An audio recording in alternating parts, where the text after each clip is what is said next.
आप सभी लोग जानते हैं कि सर्दियों का समय शुरू हो चुका है और सर्दियों के समय में आप लोगों को पूजा पाठ के नियमों का विशेष रूप से पालन करना चाहिए, क्योंकि और किसी मौसम में हमें अशुद्धि का कोई डर नहीं होता।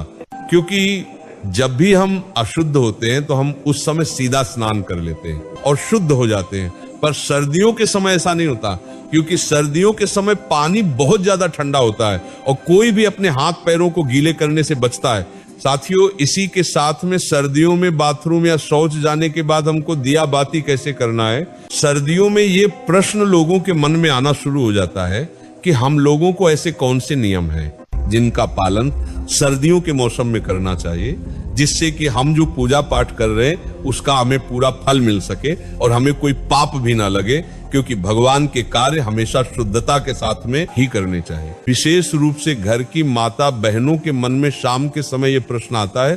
क्योंकि पूरे दिन भर में वे बाथरूम या शौच जाती हैं और उसके बाद उन्हें नहाने में या हाथ मुंह धोने में बहुत परेशानी होती है, और क्या उसके बाद भी वह शाम के समय की दिया बाती कर सकती है। सुबह तो पूजा पाठ में किसी कोई परेशानी नहीं होती, क्योंकि सुबह तो सभी लोग स्नान करके ही अपने घर में पूजा पाठ करते हैं, क्योंकि सुबह हमको सीधा स्नान करके पूजा पाठ ही करना रहता है। उसके बाद हम लोग अपने काम करते हैं, पर प्रश्न आता है शाम के समय में, क्योंकि शाम होने तक सभी लोग अपने कामों में व्यस्त रहते हैं और पूरे दिन भर में आप लोग बाथरूम कई बार जाते होंगे और कुछ लोग पूरे दिन भर में कभी कभार शौच भी चले जाते होंगे। तो आपके मन में ये प्रश्न जरूर उठता होगा, क्या हम लोग अगर पूरे दिन में कभी भी बाथरूम या शौच चले गए हैं तो क्या उसके बाद हम लोग शाम के समय में घर की दिया बाती कर सकते हैं? क्या उस समय पर हम लोगों को स्नान करना होगा या हाथ पैर में धोकर भी काम चल जाएगा? तो ये सारी अद्भुत जानकारी आपको इस वीडियो में हम देने वाले हैं। साथियों, इसमें कोई शर्माने वाली बात नहीं है, क्योंकि ये भगवान की पूजा पाठ से जुड़ा हुआ प्रश्न है, इसलिए आपको इसके बारे में जरूर जानना चाहिए। ये प्रश्न आपको सिर्फ और सिर्फ सर्दियों के मौसम में आएगा, क्योंकि इस मौसम में शुद्धता का ध्यान रखने में, बार बार हाथ पैर धोने में, स्नान करने में लोगों को परेशानी होती है, क्योंकि पानी बहुत ज्यादा ठंडा होता है। देखिए साथियों, आपने सुबह एक बार अपने घर में दिया बाती कर लिया, मंदिर में जाकर भी अगर आप दिया बाती करते तो आप सीधा स्नान करके पूजा पाठ या दिया बाती करते हैं तो सुबह तो किसी को कोई परेशानी नहीं रहती है, पर सुबह के बाद में आपके पास पूरा दिन रहता है और फिर शाम का समय आता है। साथियों, अब शाम होने तक बहुत सारे लोग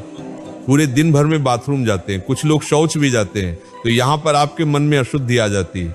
यानी कि आपका शरीर उस समय पर अशुद्ध हो जाता है जब आप बाथरूम जाते हो या शौच जाते हो। इसके बाद अब आप अपने घर में सीधा दिया बातें करने के लिए नहीं जा सकते, तो आखिर कौन सा वह नियम है जिसका अगर आप लोग बाथरूम या शौच जाते समय पालन करेंगे तो आप अशुद्ध नहीं होंगे बल्कि शुद्ध रहेंगे और शाम के समय की दिया बाती बिना स्नान किए कर सकेंगे? साथियों, सबसे पहले ये जो नियम है, विशेष रूप से माताएं बहनें इसका पालन करें, क्योंकि ज्यादातर घर की माताएं बहनें ही शाम के समय की दिया बाती करती हैं। साथियों, सर्दियों के समय में आप पूरे दिन भर में जब भी बाथरूम जाती हैं तो उस समय के लिए सबसे पहले आप नियम सुन लीजिए, उसके बाद हम आपको शौच का नियम बताएंगे। सुबह स्नान करने के बाद, पूजा पाठ करने के बाद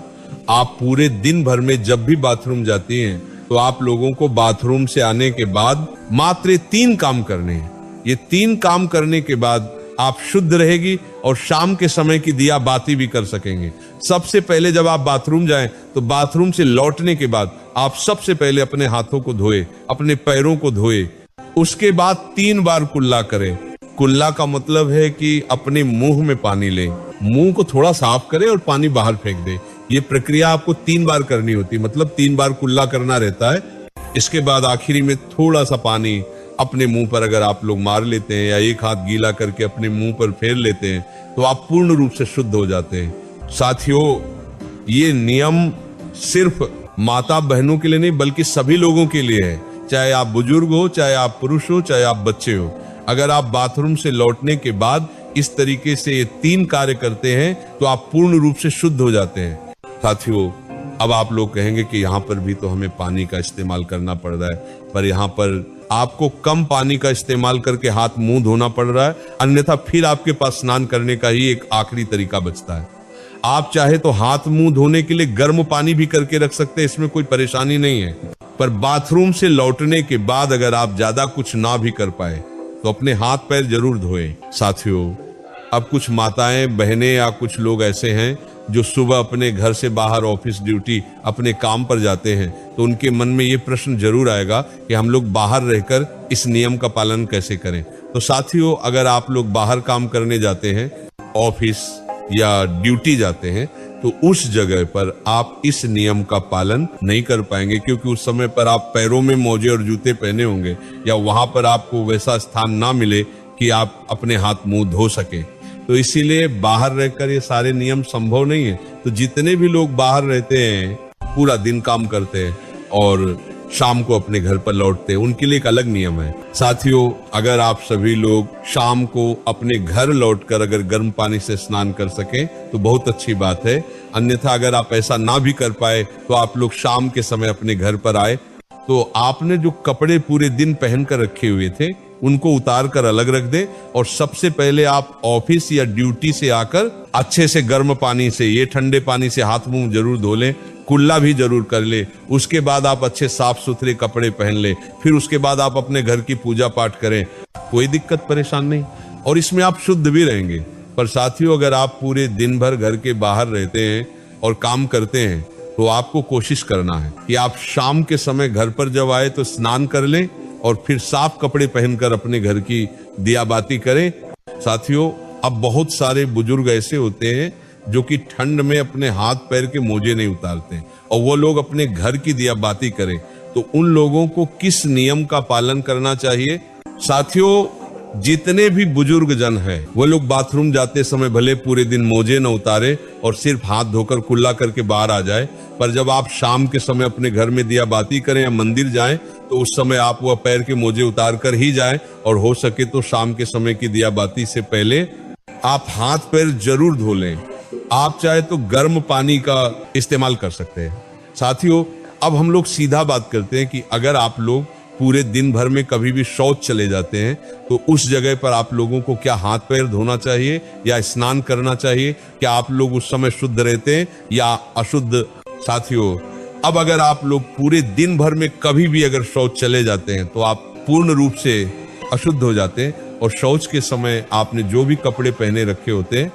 आपके साथ वह कपड़े भी अशुद्ध हो जाते हैं। इसलिए शौच जाते समय सीधा सा नियम यही है कि जो भी लोग पूरे दिन भर में कभी भी शौच गए हैं उनको शौच से आने के बाद सीधा स्नान करना चाहिए। अगर वह शौच से आने के बाद स्नान नहीं करते तो उनको शाम के समय की दिया बत्ती नहीं करना चाहिए या मंदिर नहीं जाना चाहिए, क्योंकि आप अगर शौच से आने के बाद स्नान नहीं करते तो आप अशुद्ध रहते हैं। इसीलिए पूरे दिन में जब भी आप शौच जाए तो आपको उसके बाद स्नान ही करना चाहिए,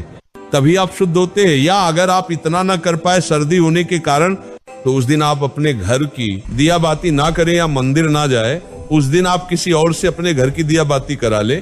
साथियों, यहाँ पर प्रश्न ये आता है कि सर्दियों के समय ज्यादातर लोग मोटे मोटे कपड़े या स्वेटर वगैरह पहने रहते हैं, तो अगर वह शौच जाते हैं तो इतनी सारी चीजों को धोना संभव नहीं है, तो वह क्या करें? तो साथियों, उस समय पर आप जब शौच जा रहे हो तो उतने ही कपड़े पहन कर जाएं जितने को आप बाद में धो सके, बाकी के कपड़े उतार कर बाहर रख जाएं और शौच से लौटकर आप खुद स्नान करें। उन कपड़ों को भी धोए जिन्हें आप पहन कर गए थे, फिर स्नान करके आप वो मोटे कपड़े या सर्दी वाले कपड़े पहन सकते हैं जो आपने पहले ही उतार कर बाहर रख दिए थे। साथियों, अब हमने जितने आपको ये नियम बताए हैं सर्दियों के समय से जुड़े हुए, ये नियम छोटे बच्चे, बुजुर्ग जन जिनकी तबीयत ठीक नहीं है, इन पर लागू नहीं होते। इसलिए आप इन सभी बातों का ध्यान रखते हुए ही इन नियमों का पालन करें। बाकी भगवान के मंदिर भी अगर आप जा रहे हैं तो भी आपको इन सभी नियमों का पालन करना चाहिए। साथियों, इसी के साथ में स्त्री 3 जगह कभी अपवित्र नहीं होती। सबसे पहले, अगर किसी माता बहन के छोटे छोटे बच्चे और वह गंदगी कर रहे हैं और आप उनको साफ कर रहे हैं तो उस स्थान पर आप अशुद्ध नहीं होगी और आपको स्नान करने की जरूरत नहीं है। आप बच्चों की देख रेख करते हुए भी शाम के समय की दिया बाती कर सकते हैं, क्योंकि उस समय आप अशुद्ध नहीं होते। इसके बाद में अगर कोई माता बहन के प्रति किसी परेशानी में है और आप उनकी सेवा कर रही हैं, तो अपनी पति की सेवा करते समय भी आप कभी अपवित्र नहीं होती हैं। आपको स्नान करने की जरूरत नहीं होती।